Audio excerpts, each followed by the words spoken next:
Halo, kembali lagi dengan saya Ulan. Selamat datang lagi di YouTube channel kami. Fahri Hamzah menyatakan Indonesia sudah tepat dipimpin oleh Presiden Prabowo Subianto.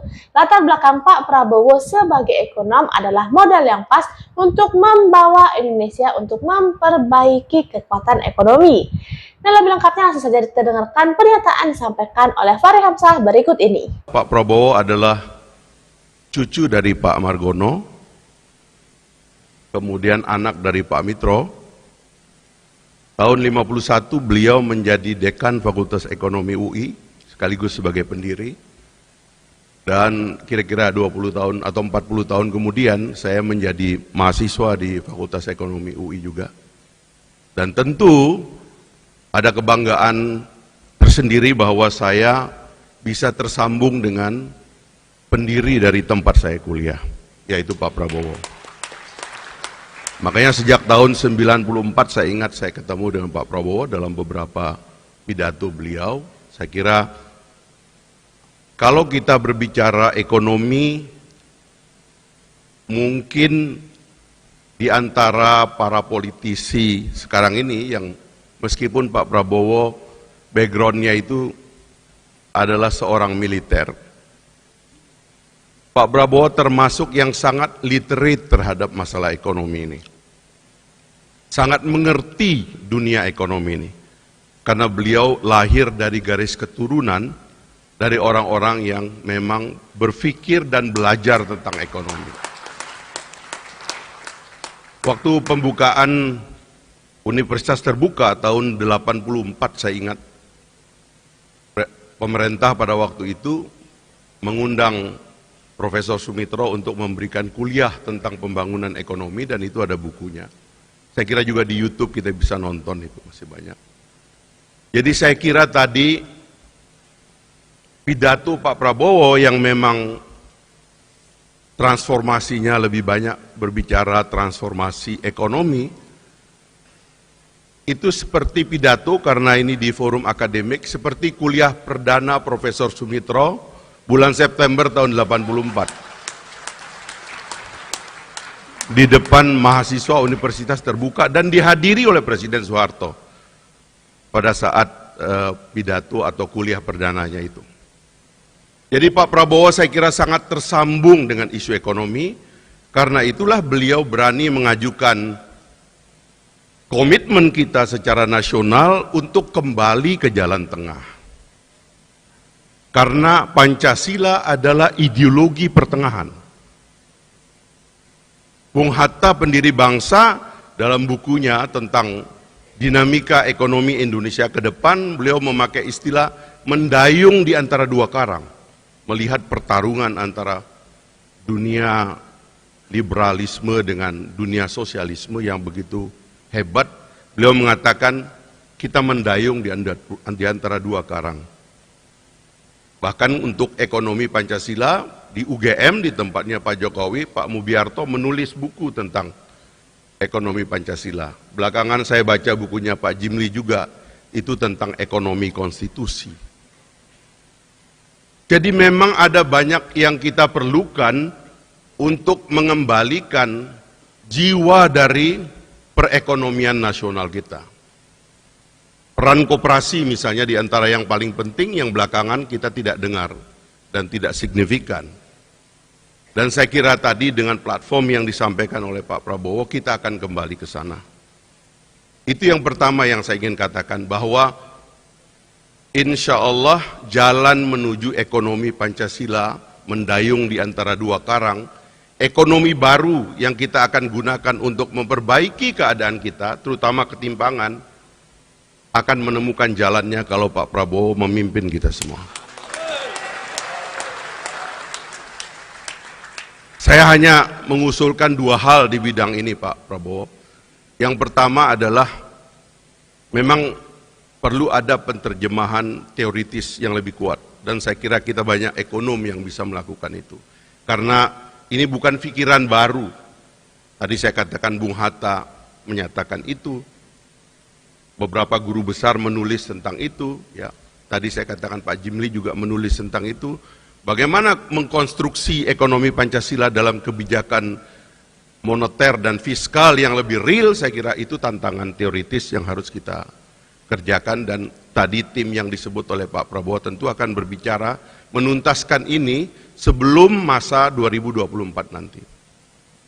Nah, yang kedua adalah menurut saya ini agak praktis, meyakinkan kepada pemain besar bahwa jalan tengah, ekonomi jalan tengah bukan tentang mematikan yang besar, tetapi memberikan porsi permainan kepada yang besar untuk terus menjadi besar, sehingga memiliki manfaat besar kepada masyarakat umum, sambil memperkuat yang berada di bawah untuk menjadi pemain yang lebih kuat.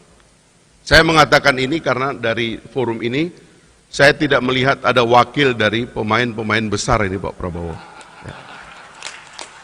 Kebanyakan kita ini UKM di sini saya lihat ini. Tapi saya khawatir kalau yang besar ini salah paham kepada Pak Prabowo, nanti mereka takut kehilangan hartanya.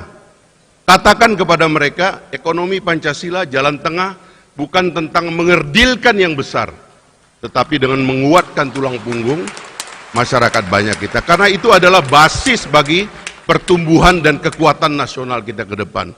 Ekonomi kita harus melibatkan sebanyak mungkin orang, jangan ada yang jadi penonton.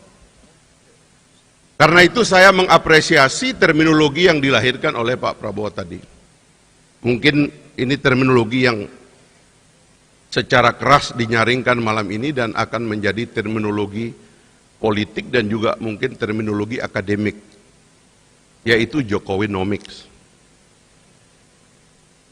Saya lebih baik mengatakan, Pak Prabowo, Jokowinomics itu adalah, kalau kita mau lengkapkan, karena di antara semua anggota kabinet yang saya lihat agak matang memberikan argumen kepada apa yang dilakukan oleh Pak Jokowi, maka Jokowinomics adalah Prabowonomics.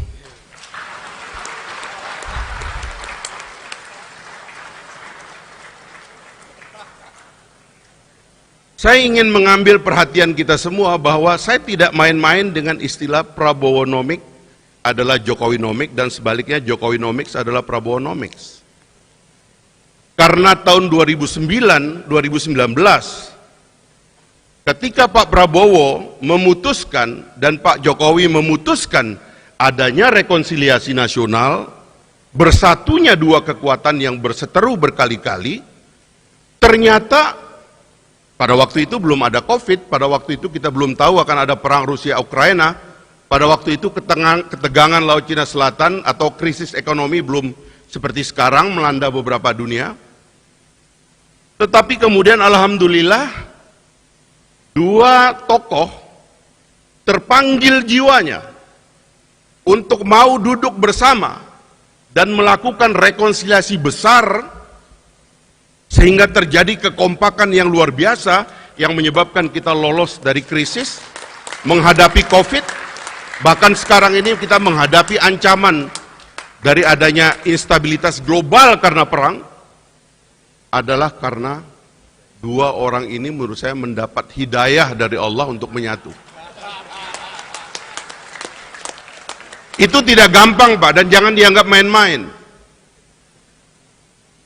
Kita sebagai bangsa ini punya catatan, Pak Prabowo tadi juga mengatakan kita kurang menghargai orang dan sebagainya, ada catatannya. Bahkan saya mengatakan, saya melihat di dalam sejarah dari generasi ke generasi kepemimpinan terputus. Bahkan kalau dari zaman penjajahan dulu atau dari zaman feodal dulu, bahkan sisa-sisa kerajaan kita hilangkan. Dari penjajahan dulu, kemarin saya lihat ada riset di media tentang kenapa sisa-sisa Belanda di Indonesia nggak ada. Bahasanya tidak dipakai, padahal katanya menjajah 350 tahun. Putus. Orde lama ke orde baru, putus. Presidennya juga dalam pesakitan. Orde baru, putus. Kita mau menghapus seolah-olah Pak Harto, Bung Karno nggak ada jasanya. Kepemimpinan seterusnya juga demikian, putus. Bahkan sekarang dalam situasi kebebasan ini, kita mengentertain kebebasan untuk melanggengkan konflik. Tetapi alhamdulillah Pak Prabowo dan Pak Jokowi bersatu dalam satu kekuatan, kemudian mencoba menyatukan elit Indonesia. Ada masalah besar di depan kita, jangan lagi bertengkar. Mari kita song-song masa depan Indonesia dan kesempatan Indonesia menjadi bangsa besar. Jadi koalisi Pak Prabowo dengan Pak Jokowi bukan insiden. Dia adalah monumen yang harus dirayakan dan dipertahankan. Saya ini generasi yang suka bertengkar, pemberontak juga. Ini gara-gara suka dengar pidato Pak Prabowo juga dulu. Tapi sebagai generasi muda saya juga ngeri juga. Kalau kita mengentertain pertengkaran ini terus-menerus, secara dangkal, orang lain sudah kemana, kita akan kemana. Jadi menurut saya, karena itu saya ingin Jokowinomics adalah Prabowonomics. Karena rekonsiliasi telah terjadi. Karena itu terus terang, saya juga ingin mengucapkan terima kasih kepada teman-teman partai yang kemarin sudah menyatakan dukungan kepada Pak Prabowo. Menurut saya, dan saya ingin mengucapkan terima kasih kepada Pak Jokowi juga, secara langsung atau tidak langsung, menginspirasi kembalinya koalisi besar. Saya pernah bertemu dengan Pak Jokowi dan mengatakan, Pak, dari Pak Harto ke kita putus, Pak. Bahkan juga dari Bung Karno putus. Waktu Pak Harto turun tidak ada proses pewarisan yang mantap. Sehingga kita bertengkar. Generasi kami, angkatan 98, tidak paham dengan orang-orang tua kita. Sehingga kita bertengkar. Pecah kita. Kita mulai banyak hal dari nol. Bahkan Pak Prabowo adalah manusia sejarah yang menyaksikan dari dekat. Dan beliau juga menjadi salah satu yang merasakan bagaimana keterputusan ini tidak baik bagi kita semua. Dengan segala apa yang beliau rasakan. Kemudian kita melihat contoh di negara di sekitar kita, Pak. Tadi kita lihat Pak Harto. Kita lihat Pak Mahathir di Malaysia. Ada forum seperti ini, forum UMNO, Barisan Nasional, orang-orang nangis minta beliau terus.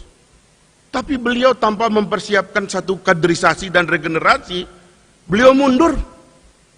Ketika mundur, semua penggantinya dikritik. Yang mengantarkan beliau suatu hari kembali menjadi Perdana Menteri. Dan berakhir begitu cepat. Jadi tidak ada proses yang mulus. Mudah-mudahan Pak Anwar sekarang yang mimpin bisa memimpin rekonsiliasi bangsanya. Karena hasrat untuk bertengkar ini kuat di kita, Pak. Terutama anak-anak muda nih, pengen bertengkar aja kerjaannya. Nah, ada contoh Lee Kuan Yew yang mengatur. Waktu Goh Chok Tong, kemudian Chin Lung, mulus berjalan. Ada visi tentang keberlanjutan. Ada gagasan tentang bahwa kita memang punya perbedaan, tetapi tujuan besarnya tidak boleh hilang. Indonesia emas tetap ada di depan mata kita, dan kita tidak boleh bertengkar tentang Indonesia emas. Tadi Pak Amran mengatakan superpower baru, kebetulan Gelora pakai superpower baru, Pak. Ya mirip-mirip lah itu. Jadi menurut saya, 2024 menurut saya, pikiran besarnya yang tadi sudah diungkapkan oleh Pak Prabowo harus menjadi pikiran bersama. Kita tidak boleh lagi memberikan kesempatan kita karena ingin bertengkar atas nama demokrasi liberal, lalu kita rusak semuanya dan ingin semua mulai dari nol. Tidak kita izinkan itu. Yang terakhir saya ingin bilang begini, Pak Prabowo. Waktu saya kecil, Pak, saya suka berantem. Dan kalau berantem kadang-kadang di pinggir hutan, Pak. Sampai capek saya berantem dengan teman saya itu. Kadang-kadang saya berpikir sebagai anak kecil, mudah-mudahan ada orang yang lewat melerai kita, karena kita sudah capek. Jadi saya merasa Pak Prabowo ini ada di depan kita sekarang, Pak. Saya ingin menjadi yang melerai pertengkaran kita.